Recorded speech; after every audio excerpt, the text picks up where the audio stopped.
Friends 13 मई 2020 13/05/2020 जैसा आप सबको पता ही है, ये कोविड-19 से लड़ने के लिए गवर्नमेंट ऑफ इंडिया ने भी कुछ पैकेजेस डिक्लेयर किए। तो उसमें पार्ट 1 को मैं इंक्लूड कर रहा हूँ और धीरे धीरे करके पार्ट 1 से लेकर पार्ट 4 जिस तरह से निर्मला सीतारमण जी ने दिया है, हम सारे के सारे पार्ट्स को डिस्कस करेंगे। इस पार्ट में हो सकता है कि कुछ इन्फॉर्मेशन ऐसी हो जो आपके काम की ना भी हो और कुछ ऐसी हो जो आपको चाहिए और अवेलेबल ना हो। तो मैं आपको रिक्वेस्ट कर रहा हूँ कि अगर आपकी कोई इन्फॉर्मेशन ऐसी है जो आपको चाहिए और अवेलेबल नहीं है तो आप कमेंट बॉक्स में लिख दीजिएगा, तो मुझे पता चल जाएगा कि आपको किस चीज़ के ऊपर इन्फॉर्मेशन चाहिए, तो मैं उस पर वीडियो बना के आपको ज़रूर भेज दूँगा। ये वीडियोस जो भी है वो वीडियोस हमने छोटे छोटे टॉपिक में रखे हुए हैं और उसका एक कारण है कि आप भी देखते देखते बोर नहीं हो जाओ। ये वीडियो जो भी है उसके अंदर स्लाइड टू स्लाइड थोड़े थोड़े टॉपिक ही डिस्कस किए गए जिससे आपको देखने में सरलता रहेगी। तो आत्मनिर्भर Bharat part 1 business including MSMEs, मैं CA जिग्नेश सोपारी वाला। अगर आपको किसी तरह की हेल्प चाहिए तो मेरा मोबाइल नंबर दिया हुआ है 9898754219, राइट फ्रेंड्स। सबसे पहले MSME, क्योंकि जितने भी बेनिफिट्स अनाउंस किए गए वो MSME के लिए ही अनाउंस किए गए। तो ये MSME क्या है? First M is for micro, second is for small and third is for macro, E is for enterprises. Micro, small and medium enterprises, right, ये आपको दिया हुआ है। अब इसमें कुछ डेफिनेशंस में चेंज किए गए, क्यों किए गए वो बाद में बात करेंगे। आप जैसे कि देख सकते हो तो एग्जिस्टिंग MSME क्लासिफिकेशन जो है, जैसे आपको यहाँ पर दिख रहा होगा, वो एग्जिस्टिंग MSME क्लासिफिकेशन के अंदर क्राइटेरिया क्या था? तो investment in plant and machinery और इक्विपमेंट, ऐसा आपको यहाँ पर दिख रहा होगा, investment in plant and machinery और इक्विपमेंट, राइट। तो माइक्रो किसको बोलते थे? यहाँ पर आप ध्यान से देखना, प्लांट, मशीनरी और इक्विपमेंट, ठीक है, इतना ही पार्ट इन्होंने कंसिडर किया था। तो माइक्रो किसको बोलते थे? अगर आपका इन्वेस्टमेंट 25 लाख रुपए या उससे कम है, मतलब 25 लाख रुपए से कम है और आप मैन्युफैक्चरिंग करते हो तो आप माइक्रो। सर्विस एंटरप्राइज हो और आपका इन्वेस्टमेंट 10 लाख रुपए से कम है तो आप माइक्रो। सेम मैनर में 25 लाख या उससे ज़्यादा है लेकिन 5 करोड़ से नीचे है मैन्युफैक्चरिंग में तो आप स्मॉल हो, और अगर 10 करोड़ से नीचे है मैन्युफैक्चरिंग में और 5 करोड़ से ऊपर है, 5 करोड़ या 5 करोड़ से ऊपर है तो आप मीडियम हो। सर्विस एंटरप्राइजेज में यही चीज़ कैसी थी? तो स्मॉल किसको बोलते थे? 10 लाख से ऊपर लेकिन 2 करोड़ से नीचे। और मीडियम किसको बोलते थे? तो 2 करोड़ या उससे ऊपर पर 5 करोड़ से नीचे, तो उसको बोलते थे लोग मीडियम एंटरप्राइजेस, राइट। तो ये एग्जिस्टिंग क्राइटेरिया था अप टू 30/5/2020 माइक्रो, स्मॉल और मीडियम का। अब नया क्या किया इन्होंने? तो नए में इन्होंने क्या कर दिया कि क्लासिफिकेशन जो भी है वो क्लासिफिकेशन इन लोगों ने चेंज कर दिया। पहले तो सर्विस और मैन्युफैक्चरिंग को अलग अलग रखा ही नहीं, अब मैन्युफैक्चरिंग एंड सर्विस दोनों एक कर दिए। क्राइटेरिया दोनों के लिए सेम कर दिया और क्राइटेरिया काफ़ी बढ़ा दिया, प्लस टर्नओवर को भी इंक्लूड कर दिया। ऐसा क्यों किया? ऐसा इसलिए किया ताकि बहुत सारे यूनिट्स जो है वो MSME की डेफिनेशन के अंदर कवर हो जाए। जैसे कि आप देख सकते हो माइक्रो में क्या है, तो पहले 25 लाख की लिमिट मैन्युफैक्चरिंग में थी और 10 लाख की सर्विस में थी, जिसको बढ़ा करके सीधा जानबूझकर इन लोगों ने 1 करोड़ कर दिया और टर्नओवर 5 करोड़ तक का कर दिया। अगर आपका 1 करोड़ से कम इन्वेस्टमेंट है और आपका टर्नओवर 5 करोड़ रुपये से कम है तो आप माइक्रो में कवर होते हो। इन द सेम मैनर सीधा उठा करके स्मॉल में आप देख सकते हो कि 10 करोड़ कर दिया इन्वेस्टमेंट और टर्नओवर 50 करोड़ से नीचे, और मीडियम एंटरप्राइजेस में उसको करके रख दिया 20 करोड़। तो जो एंटरप्राइजेस पहले कवर नहीं होते थे तो काफ़ी हद तक के एंटरप्राइजेस अब माइक्रो, स्मॉल और मीडियम एंटरप्राइजेस में कवर हो रहे। फ्रेंड्स, काफ़ी लोग मुझे फ़ोन करके ये सवाल पूछ रहे थे कि जिग्नेश भाई हमारा तो पहले इसमें रजिस्ट्रेशन नहीं था, तो क्या अब हम हमारा रजिस्ट्रेशन इसमें करवा सकते हैं? तो आंसर है हाँ। और क्या उसका बेनिफिट हमें मिलेगा? तो आंसर है हाँ। अब आप कहोगे क्यों, अभी रजिस्ट्रेशन करवाने पे कैसे मिलेगा?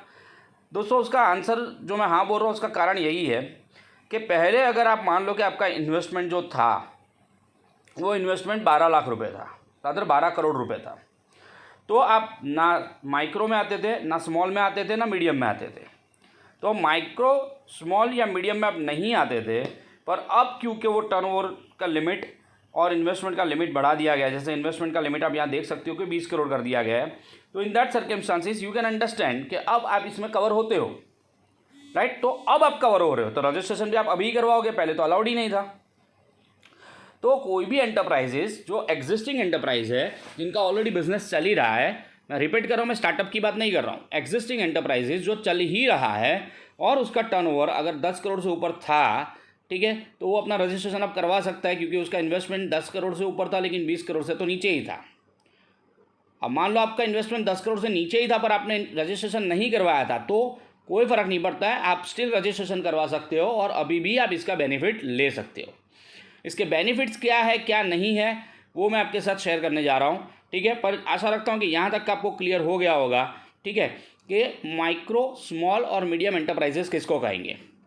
यहाँ पर बहुत ही स्फटिक तरीके से मैं आपको एक चीज़ बता देता हूँ, बहुत ही ध्यान से सुन लीजिएगा कि ट्रेडिंग एक्टिविटीज़ करने वालों को इसमें रखा गया नहीं है। मतलब कि अगर आपका रेडीमेड गारमेंट का शोरूम है, आपका शूज़ का शोरूम है, मोबाइल का शॉप है, या फिर मान लीजिए कि आपका किराना का दुकान है या टेक्सटाइल मार्केट में आपका कोई शॉप है, तो आप रिटेल ट्रेडर्स हो, होलसेलर हो, तो इनको यहाँ कवर नहीं किया गया है। यहाँ पर कवर किया गया है मैन्युफैक्चरिंग इंडस्ट्री को और सर्विस इंडस्ट्री को। सर्विस इंडस्ट्री के अंदर क्या क्या आ सकता है, तो जैसे कि हमारे क्लाइंट है टेक्नोटेक इंडिया के अमर पंचाल, तो वो अंदर कवर हो जाते हैं, वो सॉफ्टवेयर बनाते हैं। जिग्नेश भाई पंड्या करके हमारे जो क्लाइंट है, उनका एयरटेल के कूपन्स वगैरह का काम है, डिस्ट्रीब्यूटर है, तो वो यहाँ कवर होते हैं।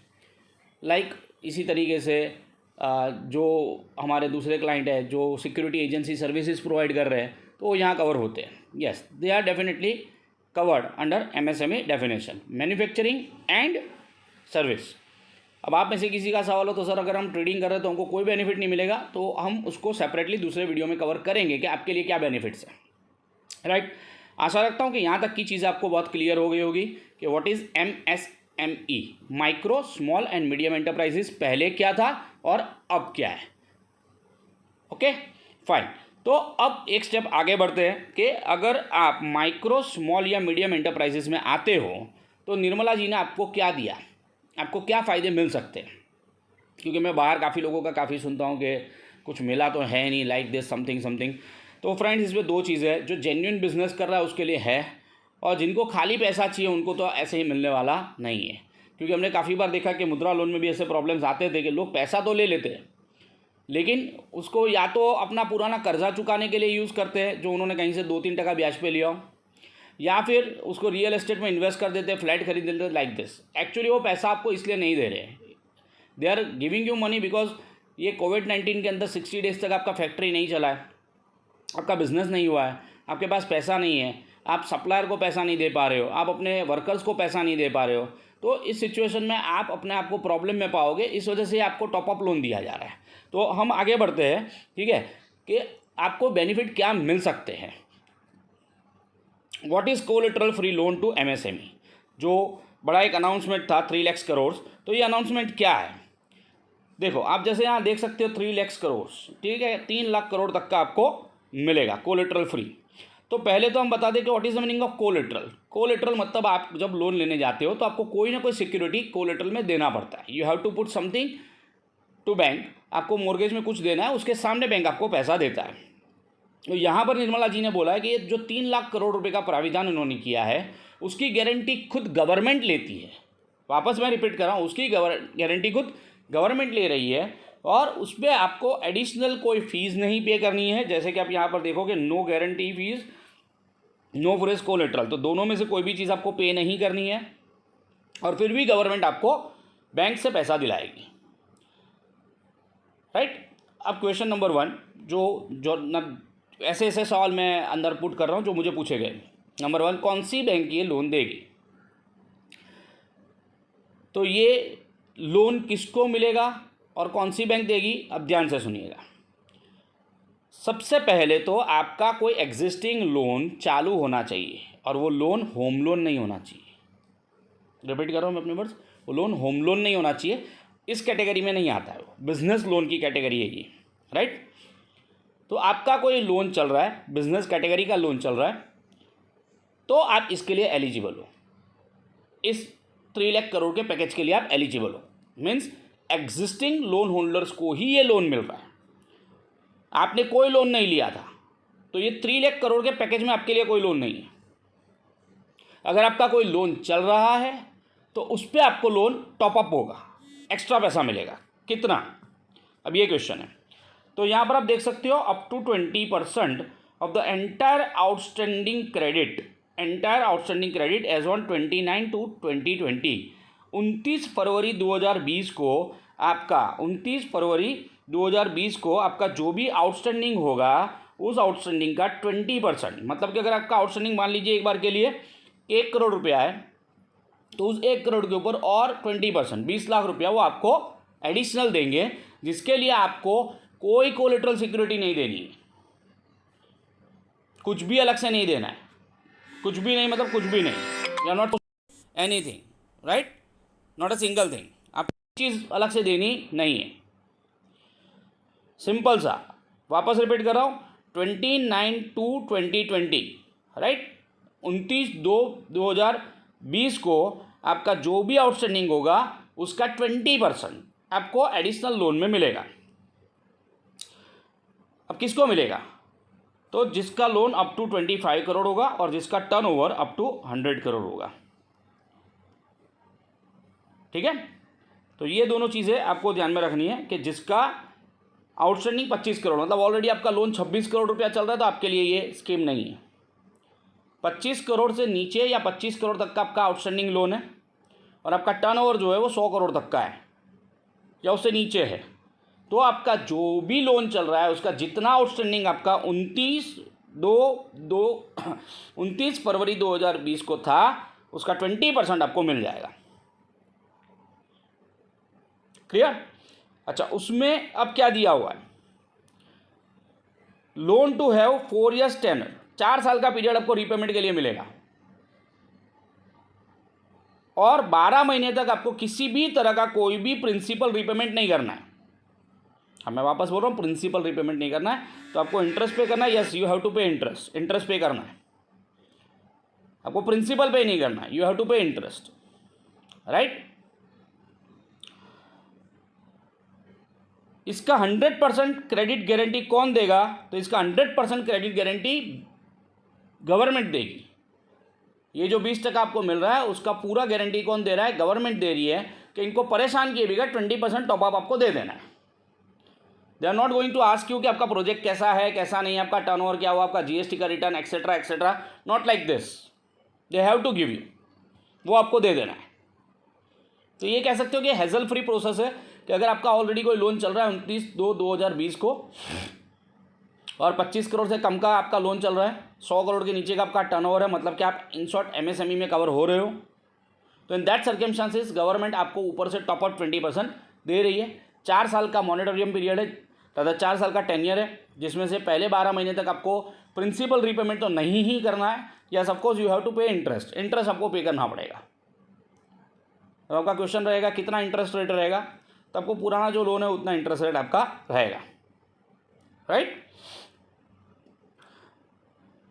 45 लाख जितने बिजनेस यूनिट को इसका बेनिफिट मिलने वाला है। मुझे नहीं लगता कि उसमें आपको और मुझे ज़्यादा कुछ इंटरेस्ट है।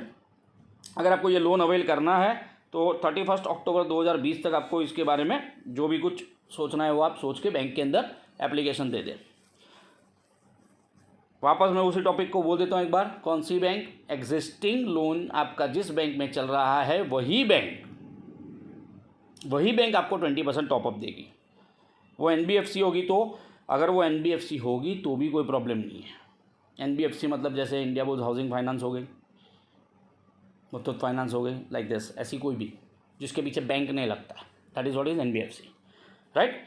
तो वो जो भी है वो भी आपको ये लोन प्रोवाइड करेंगे अगर आपका एग्जिस्टिंग लोन वहाँ चल रहा है। तो मैं वापस बोल रहा हूँ, एग्जिस्टिंग लोन वहाँ होना चाहिए, तो जो भी आपका आउटस्टैंडिंग अमाउंट 29/2/2020 को होगा उसका 20% वो आपको टॉपअप देंगे विदाउट एनी कोलेटरल सिक्योरिटी। आशा रखता हूँ कि ये आपको काम लगेगा। इससे रिलेटेड कोई भी क्वेश्चंस आपको पूछने हो तो आप मुझे पर्सनली कॉल करके भी पूछ सकते हो। मैं कमेंट बॉक्स में अपना नंबर छोड़ दूँगा।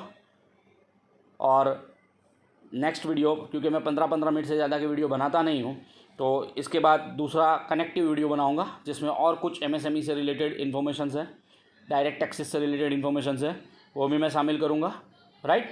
सो अगर आपको ये इन्फॉर्मेशन काम की लगी हो तो प्लीज़ मेरी चैनल को सब्सक्राइब कीजिएगा, नोटिफिकेशन का बेल बाजू में होता हो दबा दीजिएगा, तो जो भी अपडेट्स होंगे वो अपडेट्स ऑटोमेटिकली आप तक पहुंचते रहेंगे। और अगर आपको लगता है कि ये इन्फॉर्मेशन और किसी के भी काम की हो सकती है तो उसके साथ साथ उसे शेयर भी कर दीजिएगा। Thank you.